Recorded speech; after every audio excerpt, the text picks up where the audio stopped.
Hi, my name is Simon Gray. Today I'm with you with Reason 4 to do some work with the refills and how I approach Reason from a keyboard player's perspective. We're going to be working with the override mapping, the core controller, and the software together. Here's a track I just put together, a bit of a jam. I'm going to put it in play and introduce what I'm going to talk about.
Okay, so with that track, basically what I'm doing is I'm using Reason as firstly a sound source. So I'm using it as a rack of gear, if you will.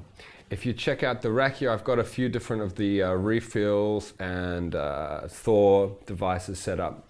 So basically what I can do here with the keyboard is just scroll through different sounds like I would a normal kind of synth.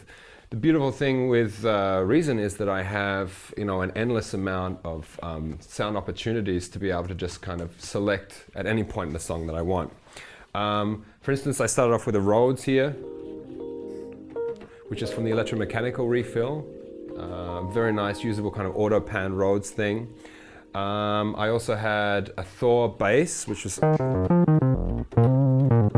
of a Moog kind of bass thing that I was introducing also.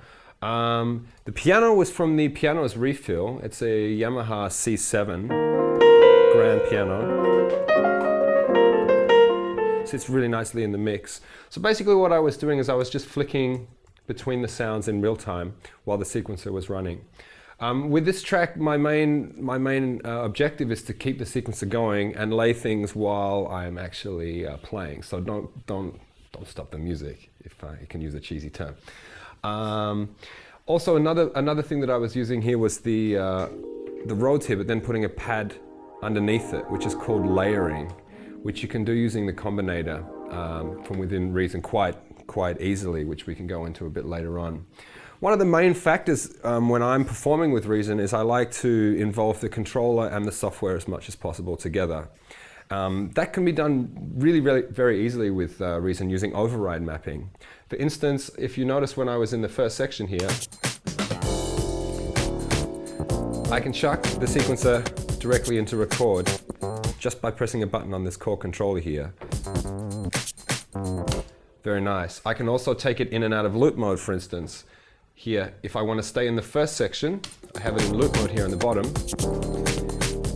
It's going to go straight to the start of the left loop locator. Or, if at some point in the performance that I want to take it into the next section, I can just take it out of loop mode here, and it goes into the second section, which is a nice way of creating dynamics in your productions or on stage. Also using override mapping, what I've done is I've said, okay, well, I'm going to go out of the first section into the second section. just bring the pad up underneath the Rhodes for a little bit of extra something behind the piano solo. Let's take the drums out. All of that's called override mapping, so let me quickly show you how to do that.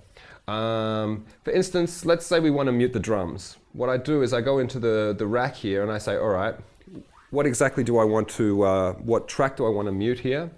And you find the drum track here. Here it is right here. All I have to do is on a Mac is press the control button, or on a PC the right mouse button, and then select this window here which is called Edit Remote Override Mapping. Kind of sounds complicated and freaky, but really it's not. All this is doing is telling the software and the controller to talk to each other. So when we check this box here, Learn from Control Surface Input, and actually just select any button or knob on any type of controller, Reason actually sees the information coming in straight there. All we have to do is press OK. And now this button here is linked with the mixer. Same thing with the record button here. What I can do is I can set up an override mapping by just selecting the record button here and then selecting any controller value here from the Korg. Press OK. Then I can throw the sequencer in and out of record without disrupting the flow of the music. So I'm here at the start of this track and I want to say, okay, let's put the bass in. 1, 2, record, 4. And then that's pretty much thrown the sequencer directly into record without disrupting the flow of the music. So this is a great way that you can, create tracks in the studio or live on the fly, in real time we call it. So you can keep the creative flow going, and also for live performances in a club, you can basically create a new track every night just by having a template and then using the refills and other instruments to create tracks as you go.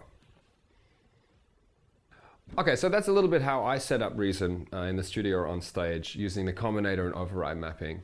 So I think with this track all I need to do is just put maybe a little bit of synth down at the end and we're pretty much done. So here we go.